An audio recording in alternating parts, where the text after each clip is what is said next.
What's up, guys? It's John Dominique, the sole proponent. Today, I want to talk about God of the gaps fallacy. See a lot of arguments about why God doesn't exist, and everyone's like, oh, you can't just insert a God because we don't know the answer for real. It's better to say we don't know. That's one way to look at it. That could be true. But another way to look at it is that the gap and the not knowing is part of the process of the procedure of spiritual awakening. If we just leave that as the end point, there's no development, there's no growth. We just stuck at the end and there's nothing there and we'll never find out the answer. So what I want to propose is the gap that we think is there is not, well, first of all, that gap can't exist without its opposite, right? Logically speaking, using process of elimination and deductive reasoning, can that gap exist without its opposite? If it's a gap, what is it a gap against? You have to have something to measure it against. So, there's always an opposite for every state or every situation. You can't have emptiness without fullness. If you say there's a gap, what's the gap against? It has to have something, logically speaking, at least.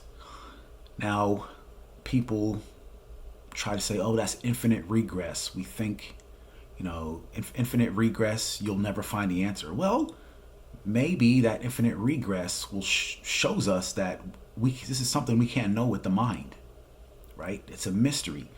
These are characteristics. If there were a God, it would be characteristic of God that it could be something that can't be known with the mind, right?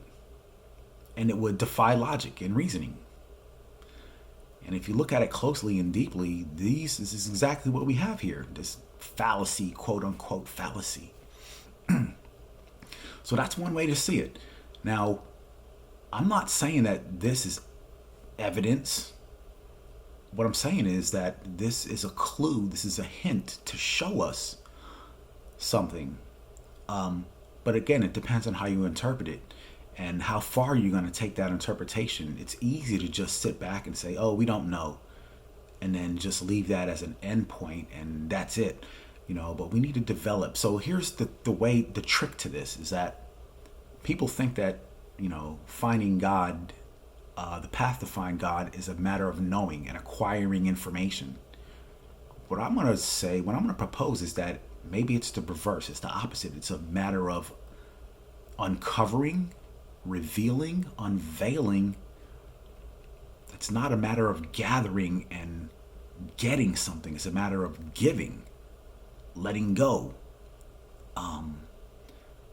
discovery, uncovering. That's the kind of attitude and the type of orientation that kind of needs to happen on the path. So, the ego personality, quote unquote, we think this is who we are, this identity, but this identity is not us. So we have to apply that attitude towards the attachments that we have to who we think we are, towards this identity. We have an attachment.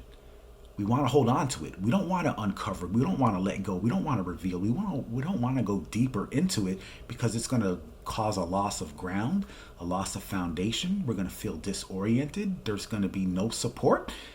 And it's very difficult to tolerate that state.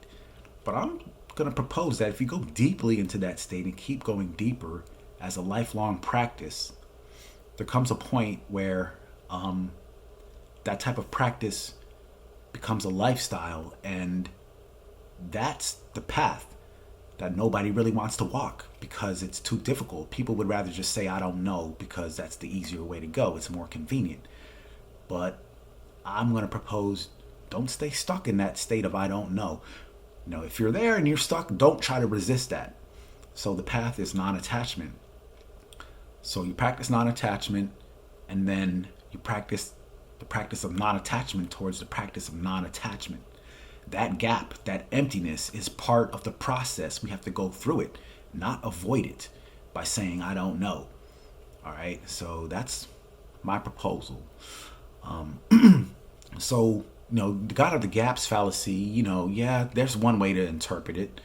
You could interpret it as just being God at the gaps. There's nothing there. We will never know. Just infinite regress, blah, blah, blah. But I'm saying that's just the beginning. It's not an end point. All right. So we can develop and allow that gap to show us what it's about, to reveal itself, its true nature. It's not an end point, as some people like to say. And, there's different ways to see it.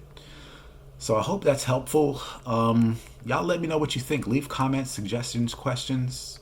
I'm here to assist, to be a guide or an example for people who really want to know on the path to the soul. John Dominique, the Soul Proponent.